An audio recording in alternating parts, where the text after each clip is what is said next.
ਸਰੋਤੇ ਸਾਡੇ ਸਾਰੇ ਹੀ AM ਸਟੇਸ਼ਨਸ, FM ਸਟੇਸ਼ਨਸ, ਘਰਾਂ ਦੇ ਵਿੱਚ ਰੇਡੀਓ ਸੈਟਸ ਦੇ ਰਾਹੀਂ, ਟੈਲੀਫੋਨ ਦੇ ਰਾਹੀਂ, ਫੇਸਬੁੱਕ, YouTube ਤੇ ਲਾਈਵ ਦੇਖ ਰਹੇ ਹੋ, ਸੁਣ ਰਹੇ ਹੋ, ਸਾਰਿਆਂ ਨੂੰ ਜੀ ਆਇਆਂ ਨੂੰ ਤੇ ਬਹੁਤ ਹੀ ਪਿਆਰ ਤੇ ਸਤਿਕਾਰ ਭਰੀ ਸਤਿ ਸ੍ਰੀ ਅਕਾਲ। ਸਰੋਤਿਓ, ਅੱਜ ਮਾਰਚ ਦੀ 15 ਤਰੀਕ ਆ, ਦਿਨ ਸ਼ੁੱਕਰਵਾਰ ਆ ਤੇ ਤੁਹਾਡੇ ਲਈ ਸਵੇਰ ਦਾ ਅਪਡੇਟ ਅਮਰੀਕਾ ਪ੍ਰੋਗਰਾਮ ਲੈ ਕੇ ਹਾਜ਼ਰ ਹੋਏ ਹਾਂ।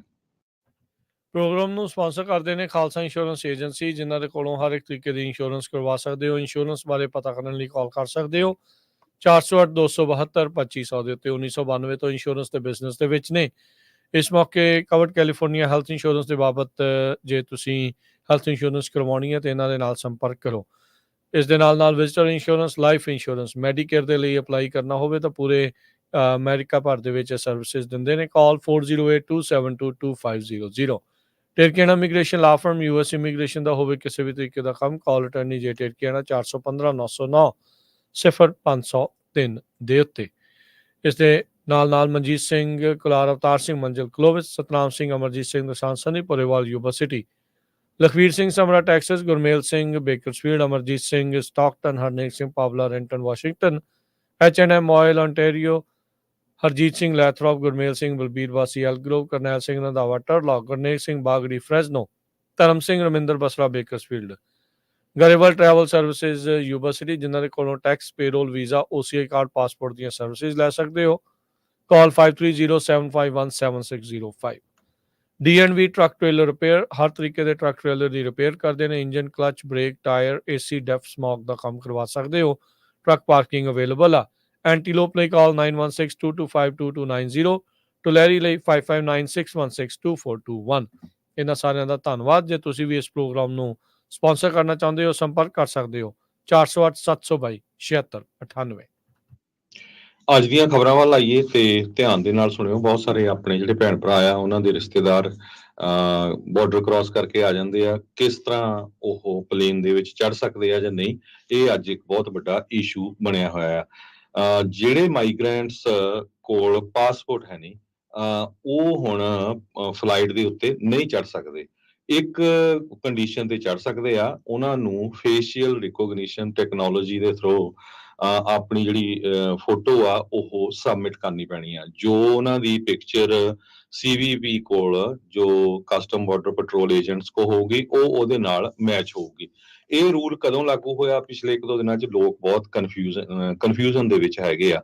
ਸੋ ਕਾਰਨ ਕੀ ਬਣਦਾ ਵੀ ਬਹੁਤ ਵਾਰ ਜੋ ਲੋਕ ਬਾਰਡਰ ਕ੍ਰਾਸ ਕਰਕੇ ਆਉਂਦੇ ਆ, ਚਾਹੇ ਉਹ ਕੈਲੀਫੋਰਨੀਆ ਵਾਲੀ ਸਾਈਡ ਤੇ ਜਾਂ ਟੈਕਸਸ ਵਾਲੀ ਸਾਈਡ ਤੇ ਉਹਨਾਂ ਨੂੰ ਕਸਟਮ ਤੇ ਬਾਰਡਰ ਪੈਟਰੋਲ ਏਜੰਟਸ ਛੱਡ ਦਿੰਦੇ ਆ ਵੀ ਤੁਸੀਂ ਹੁਣ ਕਿਸੇ ਵੀ ਜਿਹੜਾ ਤੁਹਾਡਾ ਰਿਸ਼ਤੇਦਾਰ ਜਾਂ ਦੋਸਤ ਮਿੱਤਰ ਹੈਗਾ ਉਹਦੇ ਕੋਲ ਜਾ ਸਕਦੇ ਆ।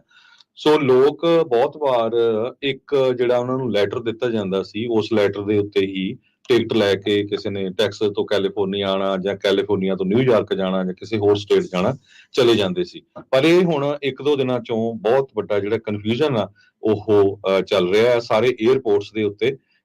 ਤੇ ਟਰਾਂਸਪੋਰਟੇਸ਼ਨ ਸਿਕਿਉਰਿਟੀ ਐਡਮਿਨਿਸਟ੍ਰੇਸ਼ਨ ਨੇ ਇਹ ਕਿਹਾ ਆ ਵੀ ਜਿਨ੍ਹਾਂ ਦੇ ਕੋਲ ਪ੍ਰੋਪਰ ਫੋਟੋ ਆਇਡੈਂਟੀਫਿਕੇਸ਼ਨ ਹੋਊਗੀ, ਉਹ ਬੋਰਡ ਕਰਨਾ ਚਾਹੁੰਦੇ ਆ ਫਲਾਈਟ ਤੇ, ਉਹਨਾਂ ਨੂੰ ਫੇਸ਼ੀਅਲ ਰਿਕੋਗਨੀਸ਼ਨ ਟੈਕਨੋਲੋਜੀ ਸਬਮਿਟ ਕਰਨੀ ਪਊਗੀ ਆਇਡੈਂਟੀਫਾਈ ਕਰਨ ਦੇ ਲਈ, ਜੋ ਡਿਪਾਰਟਮੈਂਟ ਆਫ ਹੋਮਲੈਂਡ ਸਿਕਿਉਰਿਟੀ ਦੇ ਕੋਲ ਰੈਕਰਡਸ ਹੈਗੇ ਆ। ਤੇ ਜੇ TSA ਮੈਚ ਨਹੀਂ ਕਰ ਸਕੇਗੀ, ਜੋ DHS ਦੇ ਕੋਲ ਰੈਕਰਡਸ ਹੈਗੇ ਆ, ਤੇ ਉਹਨਾਂ ਦੀ 에ਅਰਪੋਰਟ ਤੇ ਐਂਟਰੀ ਜਿਹੜੀ ਆ ਉਹ ਡਿਨਾਈ ਕਰ ਦਿੱਤੀ ਜਾਊਗੀ। ਹੁਣ ਬਹੁਤ ਸਾਰੇ ਲੋਕ ਆ, ਉਹ ਕਹਿੰਦੇ ਅਸੀਂ ਟਿਕਟਾਂ ਲਈਆਂ ਆ, ਤੇ ਕੁਝ ਪਰਿਵਾਰ ਆਏ ਆ ਵੀ ਅਸੀਂ ਟਿਕਟਾਂ ਲਈਆਂ, ਅਸੀਂ ਜਦੋਂ ਚੜ੍ਹਨ ਲੱਗੇ ਤੇ ਸਾਨੂੰ ਉਹਨਾਂ ਨੇ ਚੜ੍ਹ ਨਹੀਂ ਦਿੱਤਾ। ਕਿਉਂਕਿ ਆਪਾਂ ਨੂੰ ਪਤਾ ਬਹੁਤ ਵਾਰ ਲੋਕ ਜਦੋਂ ਬਾਰਡਰ ਕ੍ਰਾਸ ਕਰਕੇ ਆਉਂਦੇ ਆ, ਉਹਨਾਂ ਦੇ ਕੋਲ ਪਾਸਪੋਰਟ ਨਹੀਂ ਹੁੰਦੇ ਹੈਗੇ। ਸੋ ਇਹ ਕਹਿੰਦੇ ਵੀ ਇੱਕ ਹੋਰ ਫਾਈਨੈਂਸ਼ੀਅਲ ਬਰਡਨ ਹੈਗਾ ਜਿਹੜੇ ਲੋਕ ਇਦਾਂ ਕ੍ਰਾਸ ਕਰਕੇ ਆਉਂਦੇ ਹੈਗੇ ਆ। ਬਹੁਤ ਸਾਰੀਆਂ ਨਾਨ ਪ੍ਰੋਫਿਟ ਆਰਗੇਨਾਈਜੇਸ਼ਨ, ਜਿਨ੍ਹਾਂ 'ਚ ਇੱਕ ਡੈਲ ਕਮਿਨੋ ਬਾਰਡਰ ਮਿਨਿਸਟਰੀਜ਼ ਕਰਕੇ ਹੈਗੀ ਆ, ਉਹ ਕਹਿੰਦੇ ਵੀ ਇਹਦੇ ਕਰਕੇ ਜੋ ਲੋਕ ਆ ਬਹੁਤ ਡਿਸਟ੍ਰੈਸ ਦੇ ਵਿੱਚ ਹੈਗੇ ਆ, ਬਹੁਤ ਜ਼ਿਆਦਾ ਉਹਨਾਂ ਦੇ ਉੱਤੇ ਤਣਾਅ ਆ, ਪ੍ਰੈਸ਼ਰ ਆ ਵੀ ਹੁਣ ਜਿਹੜਾ ਸਾਡਾ ਕੀ ਬਣੂਗਾ। ਤੇ ਬਹੁਤ ਸਾਰੇ ਲੋਕ ਫਲਾਈਟਸ ਦੇ ਉੱਤੇ ਚੜ੍ਹ ਨਹੀਂ ਸਕੇ। ਇੱਕ ਇਕਡੋਰੀਅਨ ਵੂਮਨ ਆ, ਉਸਨੇ ਕਿਹਾ ਵੀ ਮੈਂ ਆਪਣੇ ਬੱਚੇ ਦੇ ਨਾਲ ਟਰੈਵਲ ਕਰ ਰਹੀ ਸੀ। ਐਸੋਸੀਏਟਡ ਪ੍ਰੈਸ ਨੂੰ ਉਸਨੇ ਦੱਸਿਆ ਵੀ ਮੈਂ ਈਜ਼ਲੀ ਜਿਹੜੀ ਆ ਫਲਾਈਟ ਦੇ ਉੱਤੇ ਚਲੀ ਗਈ, ਤੇ ਮੇਰੀ ਜਿਹੜੀ ਆ TSA ਦਾ ਜਿਹੜਾ ਚੈੱਕ ਪੁਆਇੰਟ ਆ, ਉਹਦੇ ਉੱਤੇ ਉਹਨਾਂ ਨੇ ਫੋਟੋ ਲਈ। ਬਿਲਕੁਲ। ਇਹ ਹਰਜੋਤ ਜੀ, ਬੀਤੇ ਕੁਝ ਮਹੀਨਿਆਂ ਦੇ ਵਿੱਚ ਬਹੁਤ ਸਾਰੀਆਂ ਜਿਹੜੀਆਂ ਵੀਡੀਓਜ਼ ਜਾਂ ਪੋਸਟ ਵਾਇਰਲ ਹੋ ਰਹੀਆਂ ਸੀ, ਚਰਚਾ ਜਿਹੜੀ ਇਹਨਾਂ ਦੀ ਕਾਫੀ ਜ਼ਿਆਦਾ ਚੱਲੀ ਸੀਗੀ ਵੀ ਜਹਾਜ਼ਾਂ ਦੇ ਵਿੱਚ ਜਿਹੜੇ ਮਾਈਗ੍ਰੈਂਟਸ ਆ ਉਹ ਜਾ ਰਹੇ ਆ, ਜਿਹੜੇ ਛੱਡੇ ਜਾ ਰਹੇ ਆ ਉਹਨਾਂ ਨੂੰ ਇੱਕ ਪਰਚੀ ਦੇ ਕੇ ਜਿਹੜਾ ਉੱਥੋਂ ਤੋਰ ਦਿੱਤਾ ਜਾਂਦਾ ਆ। ਸੋ ਹੁਣ ਇਸ ਦੇ ਨਾਲ ਕਾਫੀ ਇੱਕ ਵੱਡਾ ਚੇਂਜ ਆ ਰਿਹਾ ਆ। ਜਿਨ੍ਹਾਂ ਦੇ ਕੋਲ ਪਾਸਪੋਰਟ ਨਹੀਂ ਆ ਉਹ ਫੇਸ਼ੀਅਲ ਰੈਕੋਗਨੀਸ਼ਨ ਦੇ ਨਾਲ ਕਰਕੇ ਹੀ ਅੱਗੇ ਜਿਹੜਾ ਉਹ ਵੱਧ ਸਕਦੇ ਆ। ਡਿਜੀਟਲ ਆਈਡੈਂਟੀਟੀ ਵੈਰੀਫਿਕੇਸ਼ਨ ਟੈਕਨੋਲੋਜੀ ਜਿਹੜੀ TSA ਵਾਲੇ ਆ ਉਹ ਵਰਤ ਰਹੇ ਆ, ਉਸ ਦੇ ਤਹਿਤ ਇਹ ਸਾਰਾ ਕੁਝ ਹੋ ਰਿਹਾ ਆ। ਇਮੀਗ੍ਰੇਸ਼ਨ ਦੀਆਂ ਹੋਰ ਖਬਰਾਂ 'ਚ ਜੇ ਹਰਜੋਤ ਸਿੰਘ ਦੀ ਨਜ਼ਰ ਮਾਰੀ, ਆਪਾਂ ਨੂੰ ਪਤਾ ਵੀ ਹੇਤੀ ਦੇ ਵਿੱਚ ਹਾਲਾਤ ਬਹੁਤ ਮਾੜੇ ਆ। ਉੱਥੇ ਸਰਕਾਰ ਇੱਕ ਹਿਸਾਬ ਦੇ ਨਾਲ ਪਰੇ ਆ, ਤੇ ਹੁਣ ਜਿਹੜੇ ਗੈਂਗਸ ਆ ਜਿਹੜੇ ਕਹਿੰਦੇ ਵੀ ਅਸੀਂ ਸਿਵਲ ਵਾਰ ਨਹੀਂ ਤਾਂ ਕਰਨੀ ਆ, ਜੇ ਉਹ ਅਸਤੀਫਾ ਨਹੀਂ ਦਿੰਦਾ ਉਹਨਾਂ ਦਾ ਪ੍ਰਧਾਨ ਮੰਤਰੀ ਹੈਨਰੀ, ਜੋ ਕਿ ਉਸਨੇ ਦੇ ਦਿੱਤਾ, ਤੇ ਪਰ ਉੱਥੋਂ ਲੋਕ ਅਮਰੀਕਾ ਵੱਲ ਨੂੰ ਪਲਾਇਨ ਕਰਨਾ ਸ਼ੁਰੂ ਕਰ ਚੁੱਕੇ ਆ। ਉਧਰ ਫਲੋਰੀਡਾ ਦੇ ਜਿਹੜੇ ਗਵਰਨਰ ਡਿਸੈਂਟਸ ਆ ਉਹਨਾਂ ਨੇ ਜਿਹੜੇ ਫੌਜੀ ਤੇ 에ਅਰਕ੍ਰਾਫਟ ਆ ਉਹ ਬਾਰਡਰ ਦੇ ਉੱਤੇ ਘੱਲਣੇ ਸ਼ੁਰੂ ਕਰ ਦਿੱਤੇ ਆ, ਪਾਣੀ ਦੇ ਉੱਤੇ, ਤੱਟਾਂ ਦੇ ਉੱਤੇ, ਤਾਂ ਜੋ ਕਹਿੰਦੇ ਵੀ ਜਿਹੜੀ ਇਲੀਗਲ ਇਮੀਗ੍ਰੈਂਟਸ ਬੋਟਸ ਉਧਰ ਨੂੰ ਆ ਰਹੀਆਂ ਆ ਉਹਨਾਂ ਨੂੰ ਰੋਕਿਆ ਜਿਹੜਾ ਉਹ ਜਾ ਸਕੇ।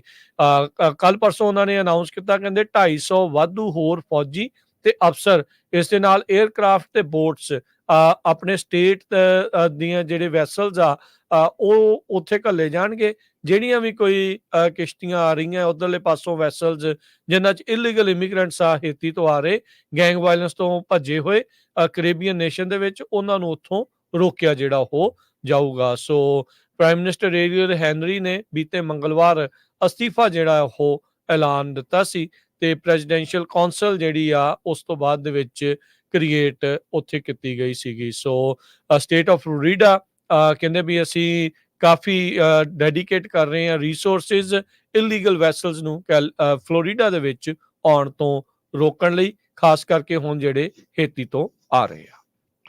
ਅਗਲੀ ਖਬਰ ਓਹਾਇਓ ਤੋਂ ਆ ਰਹੀ ਆ, ਤੇ ਜਿੱਥੇ 2 ਜਣਿਆਂ ਦੀ ਮੌਤ ਹੋਈ ਆ, ਤੇ ਇੰਡੀਆਨਾ ਦੇ ਵਿੱਚ ਵੀ ਬਹੁਤ ਜ਼ਿਆਦਾ ਪ੍ਰਾਪਰਟੀ ਦਾ ਨੁਕਸਾਨ ਹੋਇਆ। ਟੋਰਨੇਡੋਜ਼ ਆਏ ਆ ਮਿਡ ਵੈਸਟ ਦੇ ਵਿੱਚ। ਲੋਗਨ ਕਾਉਂਟੀ ਓਹਾਇਓ ਦੇ ਸ਼ੈਰਿਫ ਰੈਂਡਲ ਡਾਟ ਉਹਨਾਂ ਨੇ ਦੱਸਿਆ ਵੀ ਕਈ ਲੋਕਾਂ ਦੇ ਸੱਟਾਂ ਵੀ ਲੱਗੀਆਂ ਤੇ 2 ਮੌਤਾਂ ਜਿਹੜੀਆਂ ਆ ਕਨਫਰਮ ਹੋ ਚੁੱਕੀਆਂ ਹੈਗੀਆਂ।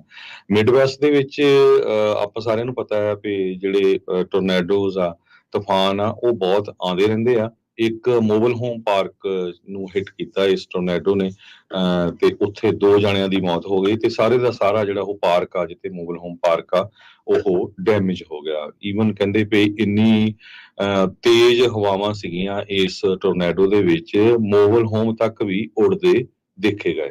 ਸੋ ਕਹਿੰਦੇ ਵੀ ਡਿਵਾਸਟੇਸ਼ਨ ਜਿਹੜੀ ਆ ਬਹੁਤ ਜ਼ਿਆਦਾ ਹੈਗੀ ਆ। 19,862 ਕਸਟਮਰ ਓਹਾਇਓ ਦੇ ਵਿੱਚ ਇਸ ਟਾਈਮ ਬਿਨਾਂ ਬਿਜਲੀ ਤੋਂ ਹੈਗੇ ਆ। ਇੰਡੀਆਨਾ ਦੇ ਵਿੱਚ ਕਹਿੰਦੇ ਵੀ ਜਿਹੜਾ ਅਸਮਾਨ ਆ ਟੋਟਲੀ ਕਾਲਾ ਹੋ ਗਿਆ ਸੀ।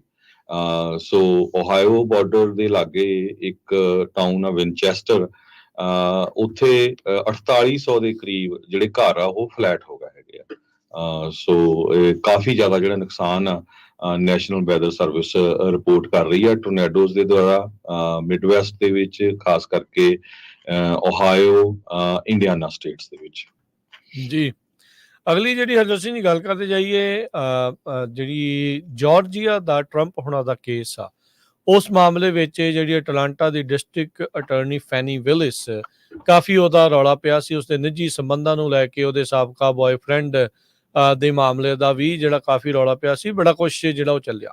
ਹੁਣ ਜਿਹੜੇ ਜੱਜ ਆ ਉਸ ਮਾਮਲੇ ਦੀ ਸੁਣਵਾਈ ਲੈ ਰਹੇ ਵੀ ਕੀ ਫੈਨੀ ਵਿਲਿਸ ਜਾਰਜੀਆ ਦੇ ਇਸ ਟਰੰਪ ਹੋਣਾ ਦੇ ਕੇਸ ਦੇ ਵਿੱਚ ਤੇ ਰਹਿ ਸਕਦੀ ਆ ਜਾਂ ਨਹੀਂ।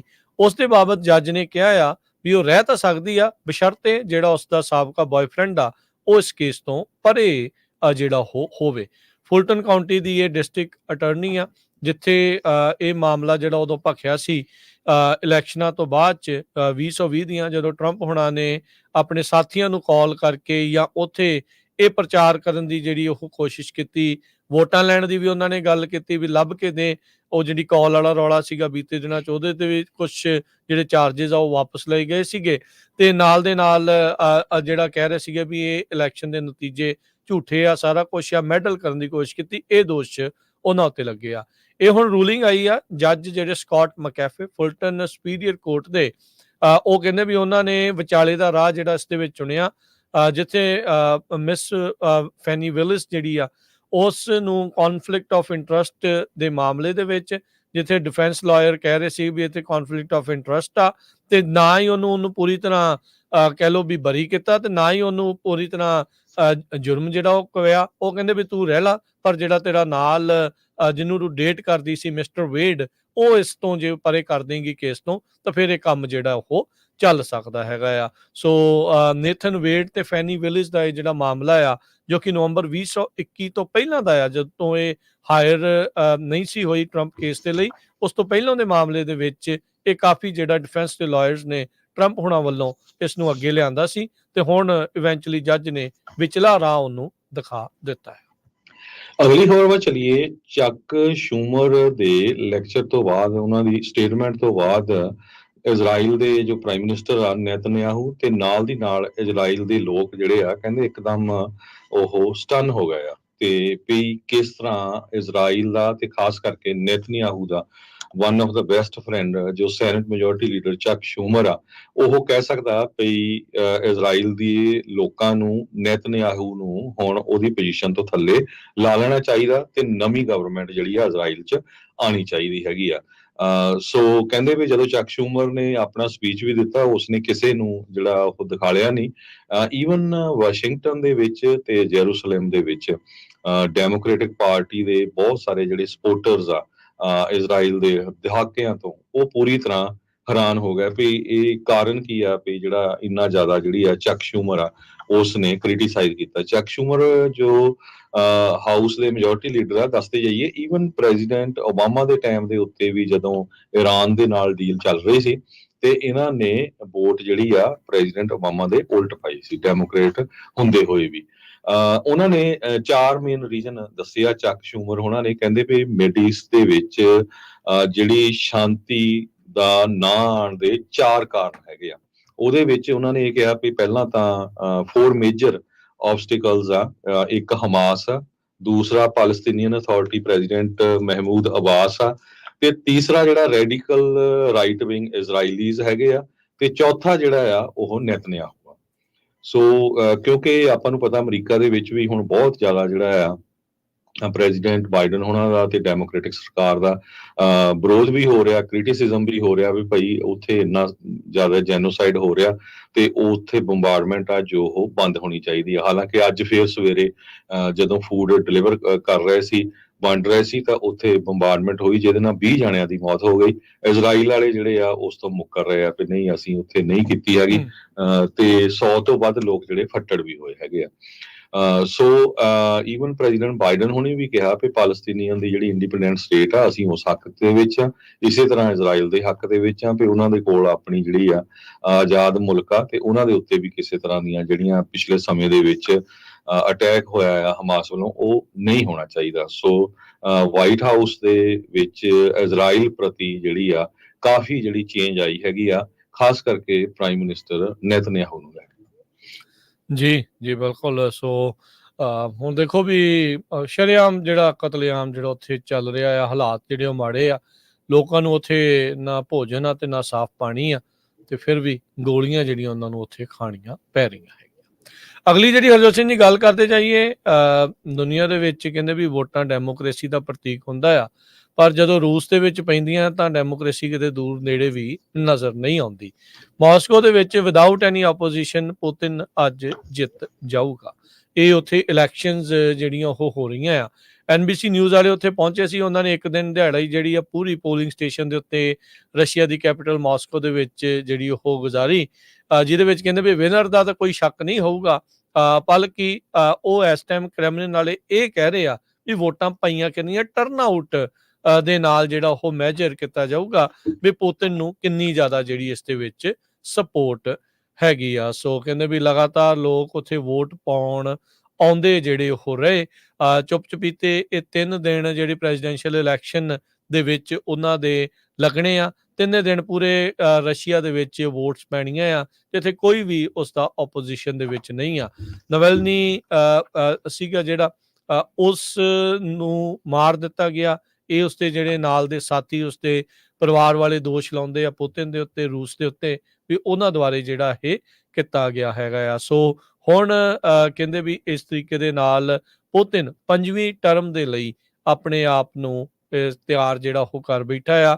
ਕਹਿਣ ਨੂੰ ਡੈਮੋਕ੍ਰੇਸੀ ਆ, ਪਰ ਕੋਈ ਵੀ ਆਪੋਜੀਸ਼ਨ ਨਹੀਂ ਤੇ ਉਹ ਆਸਾਨੀ ਦੇ ਨਾਲ ਉੱਥੇ ਜਿੱਤ ਜਾਊਗਾ।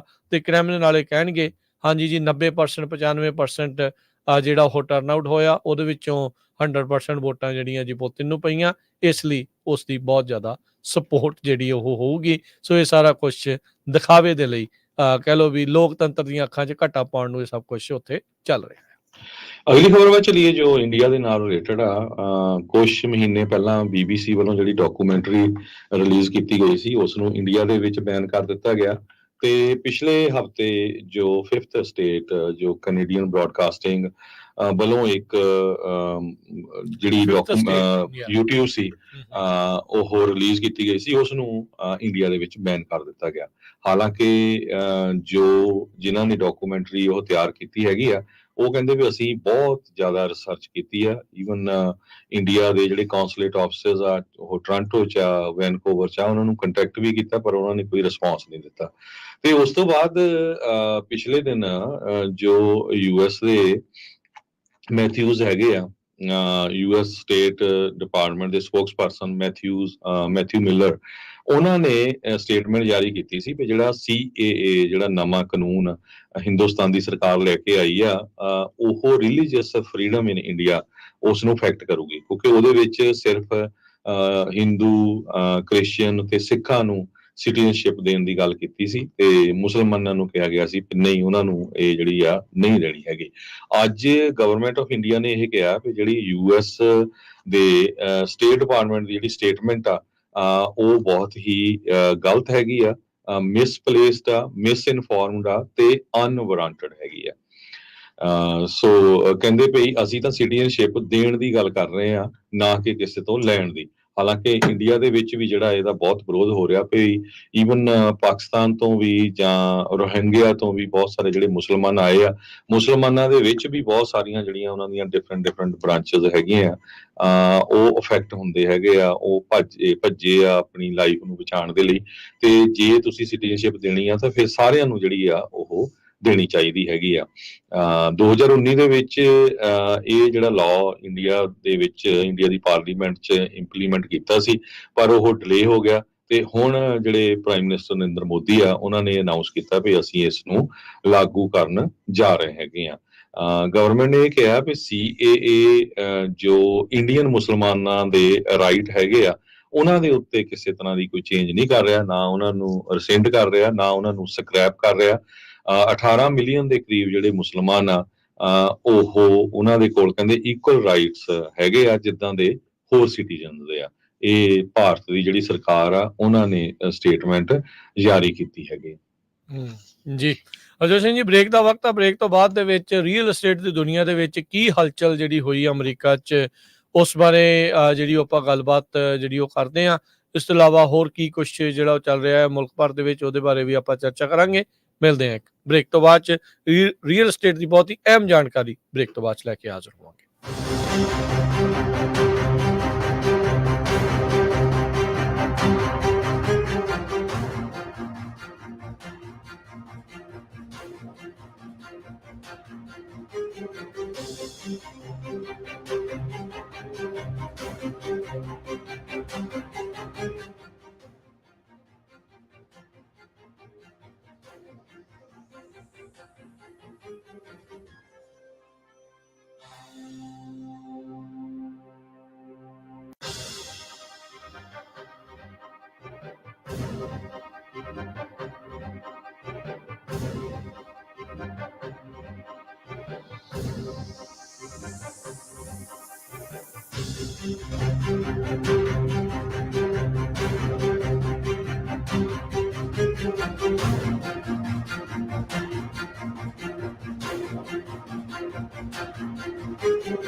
ब्रेक तो बाद एक फिर आप सबका स्वागत है। सो तो प्रोग्राम चल रहा है जी इस time update America. Harjot Singh ji जी आਇਆਂ ਨੂੰ स्वागत है। सत श्री अकाल जी। ਸਤਿ ਸ਼੍ਰੀ ਅਕਾਲ, ਧੰਨਵਾਦ ਜੀ ਆਇਆਂ ਨੂੰ। ਇਸ ਤੋਂ ਜਿਹੜੀ ਪਹਿਲਾਂ real- ਹਾਂਜੀ ਸੌਰੀ ਹਰਜੋਤ ਸਿੰਘ ਜੀ, ਇਸ ਤੋਂ ਪਹਿਲਾਂ ਆਪਾਂ ਰੀਅਲ ਏਸਟੇਟ ਦੀ ਖਬਰ ਕਰੀਏ। ਇੱਕ ਜਿਹੜੀ ਇੰਪੋਰਟੈਂਟ ਖਬਰ ਹੋਰ ਦੱਸ ਦਈਏ, ਟਰੱਕਿੰਗ ਦੇ ਨਾਲ ਸੰਬੰਧਿਤ ਆ। ਕੈਲੀਫੋਰਨੀਆ ਦੇ ਵਿੱਚ ਕੱਲ ਕਾਰਬ ਦੇ ਬਹੁਤ ਸਾਰੇ ਜਿਹੜੇ ਚੈੱਕ ਪੁਆਇੰਟਸ ਜਿਹੜੇ ਉਹ ਲੱਗੇ ਸੀਗੇ ਤੇ ਜਿਹੜੇ ਉਹਦੇ ਵਿੱਚੋਂ ਲੰਘੇ ਆ, ਉਹ ਉਹਨਾਂ ਦੇ ਜਿਹੜੇ ਕਹਿਣ ਦੇ ਮੁਤਾਬਕ ਉਹ ਦੱਸ ਰਹੇ ਆ ਵੀ ਉਹਨਾਂ ਦੀ ਸਖਤੀ ਜਿਹੜੀ ਪਹਿਲਾਂ ਦੇ ਨਾਲੋਂ ਹੋਰ ਵੀ ਜ਼ਿਆਦਾ ਵਧੀ ਹੈਗੀ ਆ। ਸੋ ਉਹ ਕਹਿੰਦੇ ਵੀ ਪਹਿਲਾਂ ਇੱਕ ਅੱਧੀ ਚੀਜ਼ ਜਿਹੜੀ ਉਹ ਚੈੱਕ ਕੀਤੀ ਜਾਂਦੀ ਸੀ, ਉਸ ਦੇ ਨਾਲੋਂ ਵੱਧ ਜਿਹੜੀਆਂ ਚੀਜ਼ਾਂ ਚੈੱਕ ਹੋ ਰਹੀਆਂ ਤੇ ਆਉਣ ਵਾਲੇ ਦਿਨਾਂ 'ਚ ਕਹਿੰਦੇ ਵੀ ਮਲਟੀਪਲ ਥਾਵਾਂ ਦੇ ਉੱਤੇ ਉਹਨਾਂ ਦੁਆਰਾ ਜਿਹੜੇ ਚੈੱਕ ਪੁਆਇੰਟਸ ਆ ਕਾਰਬ ਦੇ ਜਿਹੜੇ ਉਹ ਲੱਗਣਗੇ। ਸਮੌਗ ਵਾਲਾ ਜਿਹੜਾ ਰੂਲ ਪਾਸ ਹੋਇਆ ਆ, ਹੋਰ ਬਹੁਤ ਸਾਰੀਆਂ ਚੀਜ਼ਾਂ ਤੋਂ ਬਾਅਦ ਦੇ ਵਿੱਚ ਕਾਰਬ ਵਾਲੇ ਇਹ ਸਖਤੀ ਕਰ ਰਹੇ ਆ। ਆਪਾਂ ਨੂੰ ਪਤਾ ਵੀ ਕੈਲੀਫੋਰਨੀਆ ਨੇ 2035 ਦੇ ਵਿੱਚ ਗੈਸ ਐਮਿਸ਼ਨ ਵਹੀਕਲਸ, ਟਰੱਕਸ ਇਹਨਾਂ ਸਾਰਿਆਂ ਤੋਂ ਪਰੇ ਹੋਣਾ ਆ। ਸੋ ਹੋ ਸਕਦਾ ਵੀ ਇਹ ਸਖਤੀ ਉਸੇ ਹੀ ਚੀਜ਼ਾਂ ਨੂੰ ਲੈ ਕੇ ਅੱਗੇ ਤੇਜ਼ੀ ਦੇ ਨਾਲ ਕੀਤੀ ਜਾ ਰਹੀ ਆ। ਸੋ ਆਪੋ ਆਪਣੇ ਕਾਗਜ਼ ਪੱਤਰ, ਪੇਪਰ ਵਰਕ ਉਹ ਅਪ ਟੂ ਡੇਟ ਰੱਖੋ। ਜਿਹੜਾ ਕੋਈ ਕੰਮ ਕਰਵਾਉਣ ਵਾਲਾ ਹੈ ਆਪਣੇ ਟਰੱਕ ਦਾ, ਤੁਹਾਡੇ ਸੈਮੀ ਟਰੱਕਸ ਦਾ, ਤੇ ਉਹ ਕਰਵਾਓ ਤਾਂ ਜੋ ਇਹਨਾਂ ਟਿਕਟਾਂ ਤੋਂ, ਖੱਜਲ ਖੁਆਰੀਆਂ ਤੋਂ ਤੁਹਾਡਾ ਬਚਾਅ ਹੋਵੇ। ਅਗਲੀਆਂ ਦੋ ਖਬਰਾਂ ਆਪਾਂ ਰੀਅਲ ਸਟੇਟ ਦੇ ਨਾਲ ਸਾਂਝੀਆਂ ਕਰਨੀਆਂ ਆ। ਸਭ ਤੋਂ ਪਹਿਲੀ ਖਬਰ ਤਾਂ ਇਹ ਆ ਵੀ ਅਮਰੀਕਾ ਦੇ ਵਿੱਚ ਫੋਰਕਲੋਜ਼ਰ, ਜਿਹੜੇ ਘਰਾਂ ਦੇ ਬੈਂਕਾਂ ਨੂੰ ਵਾਪਸ ਜਾਣੇ, ਉਹ ਕਾਫੀ ਵਧਣੇ ਸ਼ੁਰੂ ਹੋ ਗਏ ਆ, ਖਾਸ ਕਰਕੇ 5 ਸਟੇਟਾਂ ਦੇ ਵਿੱਚ ਵੀ। ਫਰਵਰੀ ਮਹੀਨੇ ਦੇ ਵਿੱਚ 32,938 ਪ੍ਰਾਪਰਟੀਆਂ ਫੋਰਕਲੋਜ਼ ਹੋਈਆਂ ਹੈਗੀਆਂ। 8% ਇਨਕਰੀਜ਼ ਆ ਪਿਛਲੇ ਸਾਲ ਨਾਲੋਂ ਤੇ 1% ਇਨਕਰੀਜ਼ ਹੈਗਾ ਪਿਛਲੇ ਮਹੀਨੇ ਨਾਲੋਂ। ਇਹ CEO ਰੌਬ ਬਾਰਬਰ ਹੈਗੇ ਆ ਐਟਮ ਕੰਪਨੀ ਕਰਕੇ, ਉਹਨਾਂ ਨੇ ਇਹ ਦੱਸਿਆ ਹੈਗਾ। ਕਈ ਸਟੇਟਾਂ ਦੇ ਵਿੱਚ ਪ੍ਰਾਈਸਿਸ ਥੋੜੀਆਂ ਅਪ ਵੀ ਗਈਆਂ, ਪਰ ਜੋ 5 ਸਟੇਟਾਂ ਜਿਨ੍ਹਾਂ ਦੇ ਵਿੱਚ ਫੋਰਕਲੋਜ਼ਰ ਬਹੁਤ ਤੇਜ਼ੀ ਦੇ ਨਾਲ ਵੱਧ ਰਹੇ ਆ, ਉਹਨਾਂ 'ਚ ਸਾਊਥ ਕੈਰੋਲੀਨਾ 'ਚ 51% ਇਨਕਰੀਜ਼ ਹੋਇਆ, ਮਿਜ਼ੂਰੀ 'ਚ 50%, ਪੈਂਸਿਲਵੇਨੀਆ 'ਚ 46%, ਟੈਕਸਸ 7% ਤੇ ਇੰਡੀਆਨਾ ਦੇ ਵਿੱਚ 0.8%। ਸੋ ਆਉਣ ਵਾਲੇ ਸਮੇਂ ਦੇ ਵਿੱਚ ਜਿਹੜੇ ਫੋਰਕਲੋਜ਼ਰ ਹੋਰ ਵਧਣ ਦੀ ਆਸ ਆ, ਕਿਉਂਕਿ ਇੱਕ ਟਾਈਮ ਦੇ ਉੱਤੇ ਜਿਹੜਾ ਇੰਟਰਸਟ ਰੇਟ ਆ ਉਹ 8% ਚੱਲ ਗਿਆ, ਜਿਹਦੇ ਨਾਲ ਜੋ ਰੀਅਲ ਸਟੇਟ ਮਾਰਕੀਟ ਆ ਉਸ ਨੂੰ ਬਹੁਤ ਵੱਡਾ ਝਟਕਾ ਲੱਗਾ। ਈਵਨ ਦੋ ਅੱਜ ਦੀ ਡੇਟ ਦੇ ਵਿੱਚ ਇੰਟਰਸਟ ਰੇਟ ਜੋ 30 ਸਾਲਾਂ ਦਾ 6.75 ਤੇ 7 ਦੇ ਵਿੱਚ ਆ, ਪਰ ਸਟਿਲ ਬਹੁਤ ਹਾਈ ਆ ਵੇਸਡ ਅਪਨ ਜੋ ਘਰਾਂ ਦੀਆਂ ਪ੍ਰਾਈਸਿਸ ਆ। ਲੋਕਾਂ ਨੂੰ ਜਿਹੜਾ ਅਫੋਰਡ ਕਰਨਾ ਆ ਉਹ ਬਹੁਤ ਔਖਾ ਹੋ ਰਿਹਾ ਹੈਗਾ ਜੀ ਬਿਲਕੁਲ। ਤੇ ਹਰਜੋਤ ਸਿੰਘ ਜੀ, ਜਿਹੜੀ ਇੱਕ ਹੋਰ ਰੀਅਲ ਏਸਟੇਟ ਦੇ ਨਾਲ ਜਿਹੜੀ ਸੰਬੰਧਿਤ ਖਬਰ ਆ, ਰੀਅਲਟਰਸ ਜਿਹੜਾ ਇੱਕ ਪ੍ਰਪੋਜ਼ਡ ਸੈਟਲਮੈਂਟ ਜਿਹੜੀ ਉਹ ਹੋਊਗੀ, ਹੋਣ ਜਿਹੜੀ ਉਹ ਜਾ ਰਹੀ ਆ। ਇਹ ਜਿਹੜੀ ਐਗਰੀਮੈਂਟ ਆ, ਕਹਿੰਦੇ ਨੈਸ਼ਨਲ ਐਸੋਸੀਏਸ਼ਨ ਆਫ ਰੀਅਲਟਰਸ ਉਹਨਾਂ ਦੇ ਦਰਮਿਆਨ ਜਿਹੜੀ ਹੋਊਗੀ। ਤੇ ਇਹਦੇ ਨਾਲ ਕਹਿੰਦੇ ਵੀ ਜਿਹੜੇ ਕੰਜ਼ਿਊਮਰ ਘਰ ਖਰੀਦਣ ਵਾਲੇ ਆ, ਹੋ ਸਕਦਾ ਵੀ ਉਹਨਾਂ ਨੂੰ ਜਿਹੜੀਆਂ ਹੋਮ ਸੇਲਸ ਦੀ ਕਾਸਟ ਆ ਉਸ ਦੇ ਵਿੱਚ ਕਟੌਤੀ ਜਿਹੜੀ ਉਹ ਹੋ ਜਾਵੇ। ਸੋ ਜਿਹੜੇ ਇਸ ਟਾਈਮ ਆਪਾਂ ਨੂੰ ਪਤਾ ਹੀ ਆ, ਕੋਈ ਵੀ ਜਦੋਂ ਤੁਸੀਂ ਘਰ ਖਰੀਦਦੇ ਆ ਤਾਂ ਕਿੰਨੇ ਪਰਸੈਂਟ ਜਿਹੜਾ ਉਸ ਦੇ ਵਿੱਚ ਜਾਂਦਾ ਹੈ। ਜਦੋਂ ਵੇਚਦੇ ਆ ਤਾਂ ਉਹ 2-2, 3-3% ਬਾਇਰ, ਸੈਲਰ, ਏਜੰਟਸ ਆ ਉਸ ਵਾਲੇ ਪਾਸੇ ਨੂੰ ਜਾਂਦਾ ਆ। ਤੇ ਕਹਿੰਦੇ ਵੀ ਇਸ ਐਗਰੀਮੈਂਟ ਦੇ ਨਾਲ ਉਹ ਪਰਸੈਂਟੇਜ ਦੇ ਵਿੱਚ ਤਬਦੀਲੀ ਜਿਹੜੀ ਉਹ ਹੋ ਸਕਦੀ ਆ। 1.5 ਮਿਲੀਅਨ ਅਮਰੀਕਾ ਦੇ ਜਿਹੜੇ ਰੀਅਲ ਏਸਟੇਟ ਏਜੰਟਸ ਆ, ਉਹਨਾਂ ਨੂੰ ਇਹ ਜਿਹੜਾ ਗਰੁੱਪ ਰਿਪਰੈਜ਼ੈਂਟ ਕਰਦਾ ਹੈ, ਨੈਸ਼ਨਲ ਐਸੋਸੀਏਸ਼ਨ ਆਫ ਰੀਅਲਟਰਸ, ਉਹ ਮੰਨ ਗਿਆ ਆ। ਇੱਕ ਜਿਹੜੀ ਲਿਟੀਗੇਸ਼ਨ ਲਾਸੂਟ ਹੋਇਆ ਸੀ ਇਹਨਾਂ ਦੇ ਉਲਟ, ਜਿਹਦੇ ਵਿੱਚ ਰੀਅਲ ਏਸਟੇਟ ਇਸ ਗਰੁੱਪ ਦੇ ਉੱਤੇ ਦੋਸ਼ ਸੀਗੇ ਵੀ ਇਹ ਜਾਣ ਬੁੱਝ ਕੇ ਰੀਅਲ ਏਸਟੇਟ ਦੇ ਜਿਹੜੇ ਕਮਿਸ਼ਨਸ ਆ ਉਹਨਾਂ ਨੂੰ ਇਨਫਲੇਟ ਕਰਕੇ, ਯਾਨੀ ਕਿ ਵਧਾ ਕੇ ਉਹ ਦਿਖਾ ਰਹੇ ਸੀ, ਜਿਸ ਨਾਲ ਕੰਜ਼ਿਊਮਰਸ ਨੂੰ ਰੀਅਲ ਏਸਟੇਟ ਟ੍ਰਾਂਜੈਕਸ਼ਨਸ ਦੇ ਵਿੱਚ ਵਾਧੂ ਰਾਸ਼ੀ ਜਿਹੜੀ ਉਹ ਦੇਣੀ ਪਈ ਸੀਗੀ। ਸੋ ਇਹ ਹੁਣ $418 ਮਿਲੀਅਨ ਆਉਂਦੇ 4 ਸਾਲਾਂ ਦੇ ਵਿੱਚ ਵੱਖ-ਵੱਖ ਕੇਸਿਸ ਦੇ ਵਿੱਚ ਸੈਟਲ ਕਰਨ ਨੂੰ ਜਿਹੜੇ ਆ ਉਹ ਜਿਹੜੇ ਉਹ ਮੰਨੇ ਆ। ਤੇ ਕਹਿੰਦੇ ਵੀ ਚੇਂਜ ਰੂਲ ਦੇ ਵਿੱਚ ਇਹਨਾਂ ਨੇ ਸਪੋਰਟ ਜਿਹੜਾ ਉਹ ਕੀਤਾ ਹੈ, 5 ਤੋਂ 6% ਕਮਿਸ਼ਨ ਜਿਹੜੇ ਪੇ ਕੀਤੇ ਸੀਗੇ ਵੀ ਉਹ ਇੱਕ ਹਿਸਾਬ ਦੇ ਨਾਲ ਉਹ ਵੱਧ ਸੀਗੇ। ਪਰ ਐਸੋਸੀਏਸ਼ਨ ਨੇ ਕਿਹਾ ਆ ਵੀ ਅਸੀਂ ਕੋਈ ਵੀ ਰੋਂਗ ਡੂਇੰਗ ਨਹੀਂ ਕੀਤੀ, ਪਰ ਰੋਂਗ ਡੂਇੰਗ ਨਾ ਕੀਤੀ ਹੋਣ ਦੇ ਬਾਵਜੂਦ ਇਹ ਹੁਣ $418 ਮਿਲੀਅਨ ਸੈਟਲ ਜਿਹੜੇ ਆ ਹਰਜੋਤ ਸਿੰਘ ਜੀ ਕਰਨ ਜਾ ਰਹੇ ਹੈਗੇ ਆ। ਸੋ ਥੋੜਾ ਜਿਹਾ ਸਰੋਤਿਆਂ ਨੂੰ ਐਕਸਪਲੇਨ ਕਰ ਦਈਏ ਹੁਣ ਕੀ ਜਾ ਰਿਹਾ ਆ। ਆਉਣ ਵਾਲੇ ਸਮੇਂ 'ਚ ਤੁਸੀਂ ਦੇਖਿਆ ਹੋਣਾ ਅਮਰੀਕਾ ਦੇ ਵਿੱਚ ਯੂਜ਼ਲੀ ਜਿਹੜੇ ਰੀਅਲ ਸਟੇਟ ਏਜੰਟਸ ਹੈਗੇ ਆ 5 ਤੋਂ 6% ਕਮਿਸ਼ਨ ਜੋ ਸੈਲਰ ਹੁੰਦਾ ਉਹ ਤੋਂ ਚਾਰਜ ਕਰਦੇ ਆ। ਜੀ ਮੰਨ ਲਓ $1 ਮਿਲੀਅਨ ਦਾ ਘਰ ਆ, 6% ਕਮਿਸ਼ਨ ਆ, 60,000 ਬਣਦਾ। ਤੇ ਜੇ ਬਾਇਰ ਦਾ ਏਜੰਟ ਡਿਫਰੈਂਟ ਆ ਤਾਂ ਉਹ 50-50 ਡਿਵਾਈਡ ਕਰ ਲੈਂਦੇ ਹੈਗੇ ਆ। ਜਨੈਰਿਕ ਮੈਂ ਦੱਸ ਰਿਹਾ, ਕਈ ਵਾਰੀ 3-2 ਦੀ ਰੇਸ਼ੋ ਆ, 2-2 ਦੀ ਰੇਸ਼ੋ ਜਾਂ ਇਦਾਂ ਆ। ਪਰ ਪੂਰੀ ਦੁਨੀਆ ਦੇ ਵਿੱਚ ਹੋਰ ਮੁਲਕਾਂ ਦੇ ਵਿੱਚ 1% ਤੋਂ ਲੈ ਕੇ 3% ਤੱਕ ਦਾ ਜਿਹੜਾ ਆ ਚਾਰਜ ਕੀਤਾ ਜਾਂਦਾ ਕਮਿਸ਼ਨ। ਸੋ ਅਪ੍ਰੈਲ ਮਹੀਨੇ ਦੇ ਵਿੱਚ, ਅਪ੍ਰੈਲ 2019 ਦੇ ਵਿੱਚ ਇੱਕ ਮਿਜ਼ੂਰੀ ਸਟੇਟ ਦੇ ਹੋਮ ਸੈਲਰਸ ਨੇ ਰਲ ਕੇ ਇੱਕ ਲਾ ਸੂਟ ਫਾਈਲ ਕੀਤਾ ਸੀ NAR ਦੇ ਅਗੇਂਸਟ, ਜੋ ਨੈਸ਼ਨਲ ਐਸੋਸੀਏਸ਼ਨ ਆਫ ਰੀਅਲਟਰਸ ਹੈਗੀ ਆ। ਤੇ ਉਹਦਾ ਜਿਹੜਾ ਵਰਡਿਕਟ ਆਇਆ ਸੀ $1.8 ਬਿਲੀਅਨ ਦਾ ਆਇਆ ਸੀ ਪਿਛਲੇ ਅਕਤੂਬਰ ਮਹੀਨੇ 'ਚ। ਜੀ ਤੇ ਇਹਦੇ ਵਿੱਚ ਐਕੁਜੀਸ਼ਨ ਸੀਗੀਆਂ ਬਹੁਤ, ਐਂਟੀ ਟਰਸਟ ਵਾਇਲੇਸ਼ਨ ਦੀਆਂ। ਕੀ ਹੁੰਦਾ ਵੀ ਕਈ ਵਾਰੀ ਜਦੋਂ ਘਰ ਸੇਲ ਤੇ ਲਾਇਆ ਗਿਆ ਆ ਮਲਟੀਪਲ ਲਿਸਟਿੰਗ ਦੇ ਥਰੂ, ਉਸ ਸਟਰੀਟ ਤੇ ਜਾਂ ਉਸ ਏਰੀਏ 'ਚ ਕਿਸੇ ਨੇ ਬਾਈ ਓਨਰ ਘਰ ਲਾਇਆ ਆ, ਜਾਂ ਜਿਹਦਾ ਕਮਿਸ਼ਨ ਘੱਟ ਆ, ਤੇ ਏਜੰਟ ਉਹ ਦਿਖਾਲਦੇ ਨਹੀਂ ਸੀ ਜੀ ਵੀ ਸਾਨੂੰ ਤਾਂ ਕਮਿਸ਼ਨ ਘੱਟ ਮਿਲਣਾ ਆ। ਸੋ ਉੱਥੇ ਜਿਹੜੀਆਂ ਵਾਇਲੇਸ਼ਨਸ ਹੁੰਦੀਆਂ ਸੀ। ਸੋ ਇਹ ਜਿਹੜਾ ਲਾ ਸੂਟ ਆ ਉਹ ਵਿਨ ਕਰ ਗਏ ਜੋ ਮਜ਼ੂਰੀ ਦੇ ਹੋਮ ਸੈਲਰ ਸੀਗੇ। ਤੇ ਜਿਹੜਾ ਇਹ ਵਰਡਿਕਟ ਆਇਆ ਸੀ $1.8 ਬਿਲੀਅਨ ਦਾ ਸੀ। ਤੇ ਜੇ ਉਹ ਕਹਿੰਦੇ ਭਈ ਉਹ ਟ੍ਰਿਪਲ ਡੈਮੇਜ ਦੇ ਲਈ ਐਲੀਜੀਬਲ ਸੀ $5.4 ਬਿਲੀਅਨ ਦੇ ਲਈ, ਜੇ ਉਹਨਾਂ ਦੇ ਉੱਤੇ ਜਿਹੜੀਆਂ ਐਂਟੀ ਟਰਸਟ ਵਾਇਲੇਸ਼ਨ ਦੀਆਂ ਐਕੁਜੀਸ਼ਨਸ ਆ ਉਹ ਵੀ ਪ੍ਰੂਵ ਹੋ ਜਾਂਦੀਆਂ। ਪਰ ਜਿਹੜੀ ਐਸੋਸੀਏਸ਼ਨ ਆ ਉਹਨਾਂ ਨੇ ਕਿਹਾ ਵੀ ਨਹੀਂ, ਅਸੀਂ ਇਸ ਨੂੰ ਅਪੀਲ ਨਹੀਂ ਕਰਨਾ, ਵੀ ਅਸੀਂ ਇਸ ਜਿਹੜਾ ਵਰਡਿਕਟ ਆ ਉਹਦੇ ਨਾਲ ਹੀ ਜਿਹੜੀ ਡੀਲ ਬਣਾਵਾਂਗੇ। ਇਹਦੇ ਵਿੱਚ ਜਿਹੜੀ NAR ਨੇ ਵਿੱਚ ਰਲ ਕੇ ਜਿਹੜੀ ਹੁਣ ਅੱਜ ਦੀ ਨਿਊਯਾਰਕ ਟਾਈਮਸ ਤੇ ਵਾਲ ਸਟਰੀਟ ਜਰਨਲ ਦੋਨਾਂ ਨੇ ਬਹੁਤ ਵੱਡੇ ਆਰਟੀਕਲ ਲਿਖੇ ਇਸ ਸੰਬੰਧ ਦੇ ਵਿੱਚ। ਉਹਨਾਂ ਨੇ ਇਹ ਕੇਸ ਜਿਹੜਾ ਆ ਸੈਟਲਮੈਂਟ ਕਰ ਲਿਆ ਹੈਗਾ ਆ। ਉਹਨਾਂ ਜੋ ਲੋਕ ਆ ਜਿਨ੍ਹਾਂ ਨੇ ਲਾ ਸੂਟ ਫਾਈਲ ਕੀਤਾ ਸੀ 418 ਮਿਲੀਅਨ 'ਚ। ਸੋ ਬਹੁਤ ਸਾਰੇ ਲੋਕਾਂ ਨੂੰ ਹੋ ਸਕਦਾ ਕੁਝ ਕਮਿਸ਼ਨ ਦੇ ਜਿਹੜੇ ਪੈਸੇ ਆ ਉਹ ਵੀ ਵਾਪਸ ਆਣ। ਸੋ ਇਹਦੇ ਨਾਲ ਹੁਣ ਬਹੁਤ ਕੁਝ ਜਿਹੜਾ ਆ ਆਉਣ ਵਾਲੇ ਸਮੇਂ 'ਚ ਚੇਂਜ ਹੋਣ ਜਾ ਰਿਹਾ। ਅਮਰੀਕਾ ਦੀ ਰੀਅਲ ਸਟੇਟ ਇੰਡਸਟਰੀ ਦੇ ਵਿੱਚ ਰੀਅਲ ਸਟੇਟ ਦਾ ਜਿਹੜਾ ਕਮਿਸ਼ਨ ਆ ਹਰ ਸਾਲ $100 ਬਿਲੀਅਨ ਦੇ ਕਰੀਬ ਬਣਦਾ ਹੈ। ਜਸਟ ਇਮੇਜਿਨ 100 ਜੀ ਹਾਂ, ਬਿਲੀਅਨ ਸੋ ਬਹੁਤ ਵੱਡਾ ਆ। ਸੋ ਜਿਸ ਤਰ੍ਹਾਂ ਮੈਂ ਤੁਹਾਨੂੰ ਦੱਸਿਆ ਹੀ ਆ ਵੀ 1 ਮਿਲੀਅਨ ਦੇ ਉੱਤੇ 60,000 ਜਾਂ 4 ਲੱਖ ਦਾ 24,000 ਕਮਿਸ਼ਨ ਹੁੰਦਾ। ਸੋ ਇਹਦੇ 'ਚ ਹੁਣ ਕੀ ਫਾਇਦਾ ਹੋਊਗਾ ਜਦੋਂ ਨਵਾਂ ਰੂਲ ਲੱਗੂਗਾ। ਬਹੁਤ ਸਾਰੇ ਜਿਹੜੇ ਰੀਅਲਟਰਸ ਆ ਉਹ MLS ਨੂੰ ਉਹਨਾਂ ਨੂੰ ਜੁਆਇਨ ਕਰਨਾ ਪੈਂਦਾ, ਕਿਉਂਕਿ ਮੈਂਬਰਸ਼ਿਪ ਜਿਹੜੀ ਲਿਸਟ ਆ ਤਦੇ ਹੀ ਉਹ ਤੁਸੀਂ ਜਿਹੜੀ ਲਿਸਟਿੰਗ ਆ ਉਹਨੂੰ ਦੇਖ ਸਕਦੇ ਆ। ਸੋ ਇਹ ਤੋਂ ਬਾਅਦ ਉਹਨਾਂ ਨੂੰ ਜ਼ਰੂਰੀ ਨਹੀਂ ਹੋਊਗਾ ਵੀ ਉਹਨਾਂ ਨੇ MLS ਜੁਆਇਨ ਕਰਨਾ, ਕਿਉਂਕਿ ਉਹਨਾਂ ਨੂੰ ਵੀ ਕਾਫੀ ਫੀਸ ਦੇਣੀ ਪੈਂਦੀ ਹੈਗੀ ਉਹ ਜੁਆਇਨ ਕਰਨ ਦੇ ਲਈ।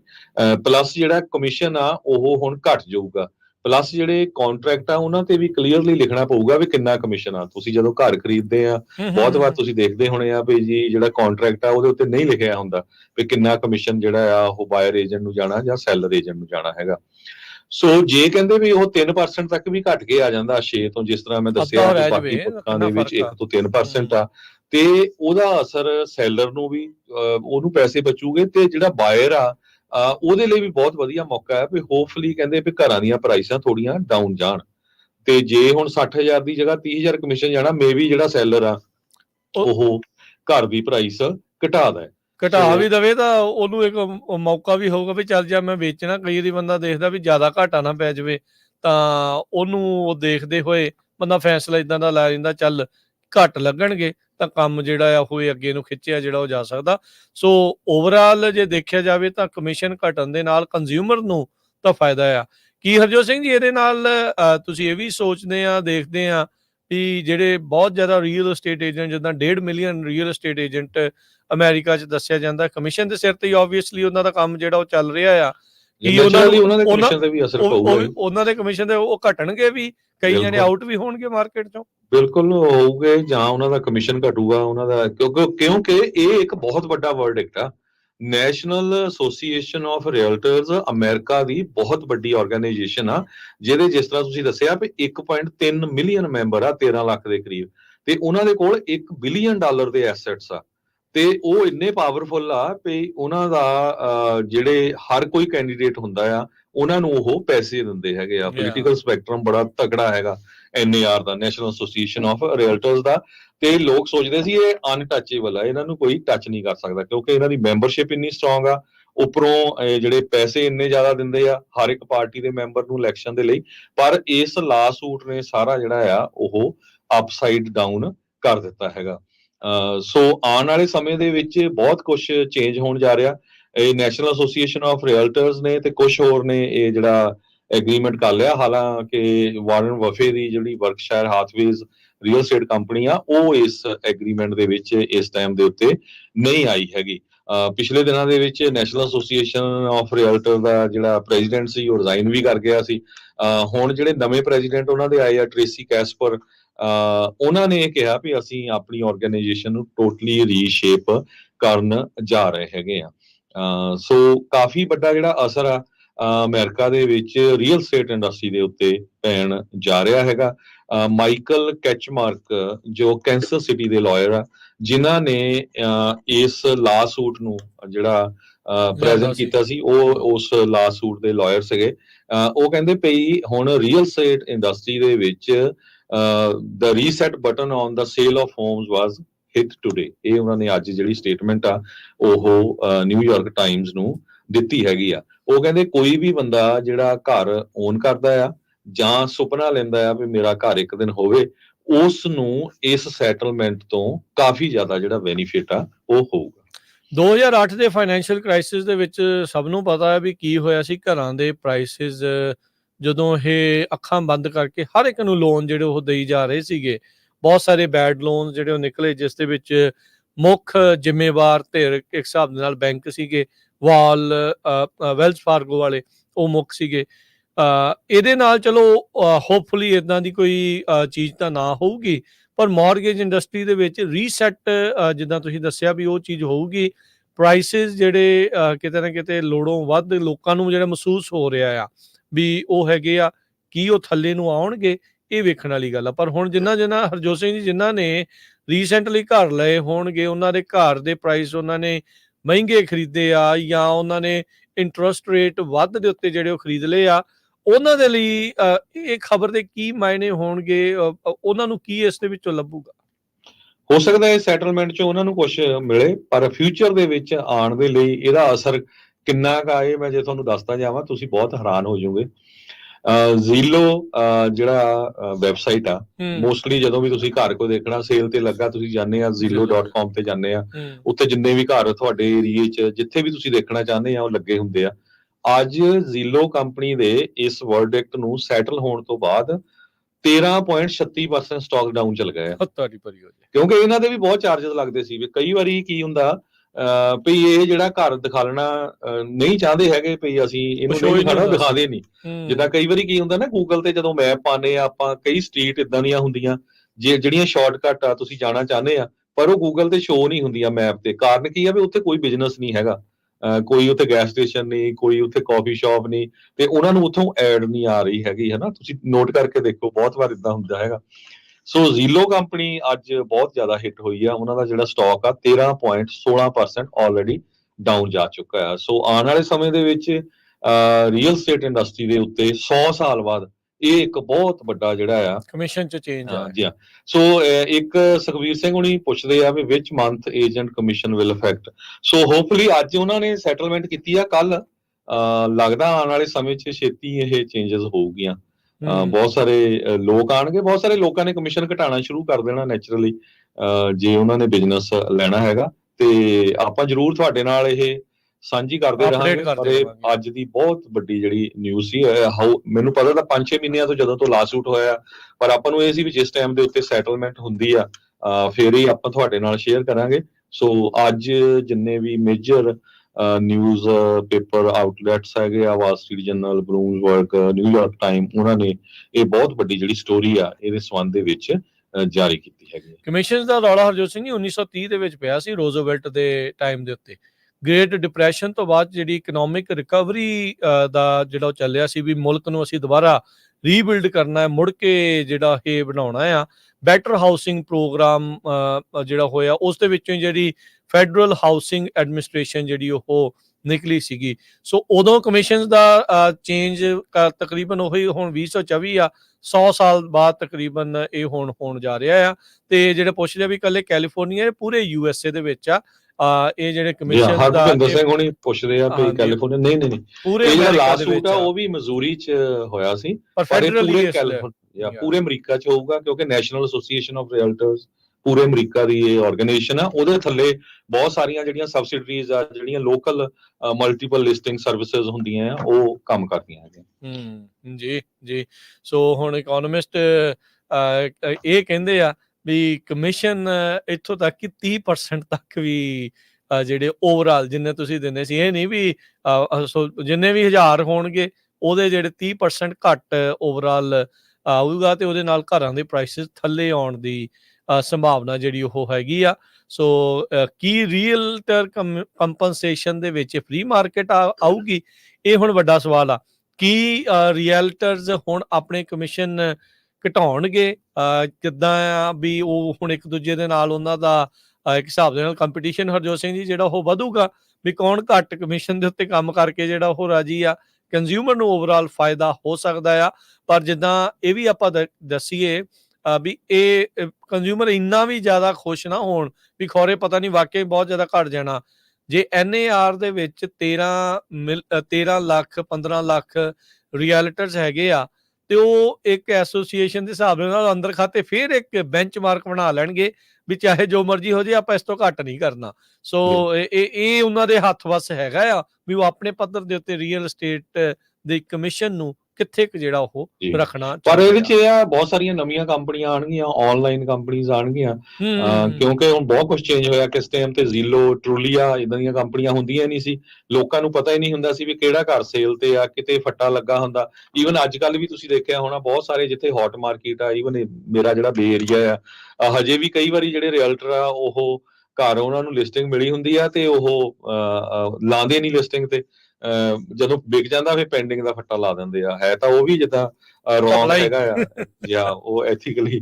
ਸੋ ਪਲੱਸ ਉਹਨਾਂ ਨੂੰ ਕਮਿਸ਼ਨ ਜਿਹੜਾ ਆ ਹੁਣ ਜੇ ਪੇਪਰ ਦੇ ਉੱਤੇ ਡਿਸਕਲੋਜ਼ ਕਰਨਾ ਪਵੇ ਵੀ ਹਾਂ ਇੰਨਾ ਕਮਿਸ਼ਨ ਹੋਊਗਾ, ਸੋ ਪਹਿਲਾਂ ਜਿਹੜਾ ਪਤਾ ਹੋਊਗਾ ਲੋਕਾਂ ਨੂੰ। ਸੋ ਇਹਦਾ ਅਸਰ ਕਾਫੀ ਵੱਡਾ ਜਿਹੜਾ ਪੈਣ ਜਾ ਰਿਹਾ। ਹਾਲਾਂਕਿ ਬਹੁਤ ਵੱਡੀ ਇਹ ਆਰਗੇਨਾਈਜੇਸ਼ਨ ਸੀਗੀ ਨੈਸ਼ਨਲ ਐਸੋਸੀਏਸ਼ਨ ਆਫ ਰੀਅਲਟਰ, ਜਿਸ ਤਰ੍ਹਾਂ ਮੈਂ ਤੁਹਾਨੂੰ ਦੱਸਿਆ ਵੀ $1 ਬਿਲੀਅਨ ਦੇ ਐਸੈਟਸ ਆ। ਹਰ ਇੱਕ ਇਹ ਪੋਲੀਟੀਸ਼ੀਅਨ ਨੂੰ ਪੈਸੇ ਦਿੰਦੇ ਆ, ਪਰ ਇਸ ਲਾ ਸੂਟ ਨੇ ਉਹਨਾਂ ਦਾ ਜਿਹੜਾ ਧੂਆਂ ਕੱਢ ਦਿੱਤਾ ਹੈਗਾ। ਬਹੁਤ ਵਾਰ ਰੀਅਲਟਰਸ ਨੇ ਤਾਂ ਨਹੀਂ ਇਹ ਤੁਹਾਨੂੰ ਦੱਸਣਾ ਹੈਗਾ ਵੀ ਕੀ ਗੱਲ ਵਾਪਰੀ ਆ, ਪਰ ਸਾਡਾ ਐਜ਼ ਏ ਨਿਊਜ਼ ਆਰਗੇਨਾਈਜੇਸ਼ਨ, ਤੁਹਾਡਾ ਆਪਣਾ ਰੇਡੀਓ ਹੋਣ ਦੇ ਕਾਰਨ ਆਪਾਂ ਜਿਹੜੀ ਤੁਹਾਡੀ ਇਹ ਜਿਹੜੀ ਗੱਲ ਆ ਜੋ ਅੱਜ ਆਈ ਆ ਆਪਣੇ ਕੋਲੋਂ, ਅਸੀਂ ਕੁਝ ਨਹੀਂ ਦੱਸਿਆ। ਜੋ ਕੁਝ ਨਿਊਯਾਰਕ ਟਾਈਮ, ਵਾਲ ਸਟਰੀਟ ਜਰਨਲ ਜਾਂ ਹੋਰ ਨਿਊਜ਼ ਪੇਪਰਸ ਆ ਉਹਨਾਂ ਨੇ ਅੱਜ ਰਿਪੋਰਟ ਕੀਤੀ ਆ, ਉਹ ਤੁਹਾਡੇ ਨਾਲ ਆਪਾਂ ਸਾਂਝੀ ਕੀਤੀ ਹੈਗੀ ਜੀ। ਹੁਣ ਜਿੱਦਾਂ ਕਈ ਪੁੱਛਦੇ ਵੀ ਨਵੇਂ ਘਰ ਖਰੀਦਣ ਵਾਲਿਆਂ ਤੇ ਇਸ ਦਾ ਕੀ ਅਸਰ ਪਊਗਾ, ਇਹ ਤਾਂ ਚਲੋ ਹਰਜੋਤ ਸਿੰਘ ਜੀ ਹੁਣ ਆਉਂਦੇ ਸਮੇਂ ਦੇ ਵਿੱਚ ਇਹ ਪਤਾ ਜਿਹੜਾ ਉਹ ਲੱਗਣਾ ਹੈ। ਨੈਚੁਰਲੀ ਜੇ ਕਮਿਸ਼ਨ ਘਟਦਾ ਹੈਗਾ ਤੇ ਉਹਦਾ ਤਾਂ ਅਸਰ ਪਊਗਾ ਹੀ। ਮਾਰਕੀਟ ਦੇ ਵਿੱਚ ਇਹ ਕਹਿ ਸਕਦੇ ਵੀ ਤੇਜ਼ੀ ਆ ਸਕਦੀ ਹੈ ਘਰ ਖਰੀਦੋ ਫਰੋਖਤ ਦੇ ਵਿੱਚ। ਉਹ ਤਾਂ ਨਹੀਂ ਹਜੇ ਕਹਿ ਸਕਦੇ ਕਿਉਂਕਿ ਇੰਟਰਸਟ ਰੇਟ, ਹੁਣ ਦੇਖੋ ਇਨਫਲੇਸ਼ਨ ਦਾ ਇੰਨਾ ਰੌਲਾ ਪੈਂਦਾ ਤੇ ਪਹਿਲਾਂ ਹੀ ਕਹਿੰਦੇ ਸੀ ਜੀ ਪਹਿਲੇ ਕੁਆਟਰ 'ਚ ਇੰਟਰਸਟ ਰੇਟ ਘਟਣਾ ਸ਼ੁਰੂ ਹੋ ਜਾਣਾ, ਪਰ ਹੁਣ ਮਾਰਕੀਟ ਵੀ ਉੱਪਰ ਨੂੰ ਜਾਈ ਜਾਂਦੀ ਆ, ਅਨਪਲਾਇਮੈਂਟ ਤੇ ਵੀ ਬਾਹਲਾ ਅਸਰ ਨਹੀਂ ਪੈ ਰਿਹਾ ਤੇ ਹੁਣ ਫਿਰ ਜਿਹੜੇ ਫੈਡਰਲ ਰਿਜ਼ਰਵ ਬੋਰਡ ਵਾਲੇ ਫੇਰ ਸੋਚ ਰਹੇ ਵੀ ਭਾਈ ਘਟਾਈਏ ਜਾਂ ਨਾ ਘਟਾਈਏ। ਸੋ ਉਹਦੇ ਤੇ ਬਹੁਤ ਵੱਡਾ ਅਸਰ ਪੈਣਾ। ਹੁਣ ਰਾਜਕਨਵੀਰ ਸਿੰਘ ਜਿਨ੍ਹਾਂ ਨੇ 2.5 ਜਾਂ 3% ਤੇ ਆਪਣੇ ਘਰਾਂ ਦੇ ਲੋਨ ਕਰਾਏ ਆ, ਲਏ ਆ, ਤੇ ਜਦੋਂ 7% ਤੇ ਤੁਹਾਡੀ ਕਿੰਨੀ ਪੇਮੈਂਟ ਦਾ ਫਰਕ ਪੈਂਦਾ ਤੇ ਇਹ ਅਫੋਰਡ ਕਰਨਾ ਬਹੁਤ ਜਿਹੜਾ ਔਖਾ ਹੋਣਾ। ਤੇ ਦੂਸਰਾ ਉਦੋਂ ਆਪਾਂ ਰਿਪੋਰਟ ਕੀਤੀ ਸੀਗੀ ਵੀ ਇੰਨਾ ਕਸਰ ਆ ਵੀ ਦੁਗਣੇ ਤੋਂ ਵੱਧ ਗਈ ਆ ਤੁਹਾਡੀ ਜਿਹੜੀ ਕਿਸ਼ਤ ਆ ਮੰਥਲੀ ਜਿਹੜੀ ਆ। ਜੇ ਉਹੀ ਘਰ 3% ਤੇ ਹੋਵੇ ਤੇ ਉਹੀ ਜਿਹੜਾ ਹੁਣ 7.5 ਤੇ ਆ ਉਹ ਡਬਲ ਜਿਹੜਾ ਉਹ ਪ੍ਰਾਈਸ ਤੁਹਾਡਾ ਹੋ ਜਾਂਦਾ ਮਾਰਗੇਜ ਦਾ। ਸੋ ਮੰਥਲੀ, ਸੋ ਇੰਨਾ ਫਰਕ ਤਾਂ ਜਿਹੜਾ ਉਹ ਡੈਫੀਨਿਟਲੀ ਪਿਆ ਆ। ਹੋਰ ਵੀ ਆਪਣੇ ਕਈ ਕੁਐਸਚਨ ਪੁੱਛਦੇ ਪਏ ਉਹ ਜਿਹੜਾ ਲਾ ਸੂਟ, ਹੁਣ ਲਾ ਸੂਟ ਕੀ ਆ ਨਾ, ਇਹ ਉਹਨਾਂ ਨੇ ਗਰੁੱਪ ਲਾ ਸੂਟ ਜਿਹੜਾ ਕੀਤਾ ਸੀ $418 ਮਿਲੀਅਨ ਤੇ ਸੈਟਲ ਹੋਇਆ। ਹੁਣ ਇਹ ਨਹੀਂ ਪਤਾ ਵੀ ਉਹ ਜਿਹੜੇ ਉਹ ਪੈਸੇ ਤਾਂ ਉਹਨਾਂ ਨੂੰ ਦੇਣੇ ਪੈਣੇ ਆ ਵੀ ਜਿਨ੍ਹਾਂ ਲੋਕਾਂ ਨੇ ਘਰ ਵੇਚੇ ਆ ਉਹਨਾਂ ਨੂੰ ਕੁਝ ਕਮਿਸ਼ਨ ਦਾ ਹਿੱਸਾ ਮਿਲੂਗਾ ਉਹਦੇ ਵਿੱਚੋਂ ਕਿ ਨਹੀਂ, ਇਹ ਆਉਣ ਵਾਲੇ ਸਮੇਂ 'ਚ ਪਤਾ ਲੱਗੂਗਾ। ਪਰ ਇੰਨੇ ਦੇ ਤਾਂ ਉਹ ਐਗਰੀ ਕਰ ਗਿਆ ਵੀ ਇੰਨੇ ਪੈਸੇ ਅਸੀਂ ਉਹਨਾਂ ਨੂੰ ਦੇਵਾਂਗੇ ਜਾਂ ਲਾ ਸੂਟ, ਕਿਉਂਕਿ ਜਿਹੜਾ ਹੋਇਆ ਹੈਗਾ ਉਹਨੂੰ। ਤੇ ਹਰਜੋਤ ਸਿੰਘ ਇਹਦੇ ਵਿੱਚ ਬਾਇਰ ਤੇ ਸੈਲਰ ਦੋਨਾਂ ਨੂੰ ਮਿਲਣ ਦੀ ਸੰਭਾਵਨਾ ਹੈ ਜਾਂ ਇੱਕ ਪਾਸੇ ਜਾਣ ਦੀ ਇਹ ਸੰਭਾਵਨਾ ਹੈ? ਨਹੀਂ, ਇਹ ਸੈਲਰ, ਕਿਉਂਕਿ ਕਮਿਸ਼ਨ ਜਿਹੜਾ ਉਹ ਸੈਲਰੀ ਦਿੰਦਾ ਹੁੰਦਾ। ਸੋ ਜਿਨ੍ਹਾਂ ਨੇ ਵੇਚੇ ਉਹੀ ਵੇਖਣ ਚੈੱਕ ਜਿਹੜੇ ਉਹ ਆਉਂਦੇ, ਜਿਨ੍ਹਾਂ ਖਰੀਦੇ ਉਹਨਾਂ ਨੂੰ ਸ਼ਾਇਦ ਅਜੇ ਕੁਛ ਨਹੀਂ ਆ। ਸੋ ਪਰ ਫਿਊਚਰ ਚਲੋ ਦੇਖੋ ਦੋਨੋਂ ਪਾਸੇ ਹੀ ਆ। ਜੇ ਕਈ ਵਾਰ ਰੀਅਲਟਰ ਉਹ ਮਿਹਨਤ ਵੀ ਕਰਦੇ ਆ ਤੇ ਉਹਨਾਂ ਦੇ ਕਮਿਸ਼ਨ ਨੂੰ ਵੀ ਵੱਡਾ ਅਸਰ ਪੈਣਾ। ਪਰ ਬਹੁਤ ਜ਼ਿਆਦਾ ਰੀਅਲਟਰ ਅਮਰੀਕਾ 'ਚ ਪਾਰਟ ਟਾਈਮ ਕੰਮ ਕਰਦੇ ਆ, 70-80%, ਫੁੱਲ ਟਾਈਮ ਵਾਲੇ ਬਹੁਤ ਘੱਟ ਆ। ਤੇ ਇਸੇ ਤਰ੍ਹਾਂ ਜੇ ਬਾਇਰਸ ਆ ਉਹਨਾਂ ਨੂੰ ਕਹਿੰਦੇ ਵੀ ਥੋੜਾ ਫਾਇਦਾ ਹੋ ਸਕਦਾ, ਸ਼ਾਇਦ ਪ੍ਰਾਈਸਸ ਨੂੰ ਫਰਕ ਪਵੇ ਤੇ ਪਰ ਇੰਡਸਟਰੀ 'ਚ ਚੇਂਜ ਬਹੁਤ ਕੁਝ ਹੋਣ ਜਾ ਰਿਹਾ ਹੈਗਾ। ਬਿਲਕੁਲ ਜੀ। ਸਮਾਂ ਸਮਾਪਤ ਹੈ ਪ੍ਰੋਗਰਾਮ ਦਾ, ਇੱਥੇ ਹੀ ਜਿਹੜਾ ਜੀ ਹੁਣ ਸਮਾਪਤੀ ਕਰਦੇ ਹਾਂ। ਮਿਲਦੇ ਹਾਂ ਜੀ ਹੁਣ ਆਪਾਂ ਅਗਲੀ ਵਾਰ। ਉਦੋਂ ਤੱਕ ਲਈ ਸਾਡੇ ਵੱਲੋਂ ਸਭ ਨੂੰ ਪਿਆਰ ਭਰੀ ਨਿੱਘੀ ਸਤਿ ਸ਼੍ਰੀ ਅਕਾਲ। ਸਤਿ ਸ੍ਰੀ ਅਕਾਲ।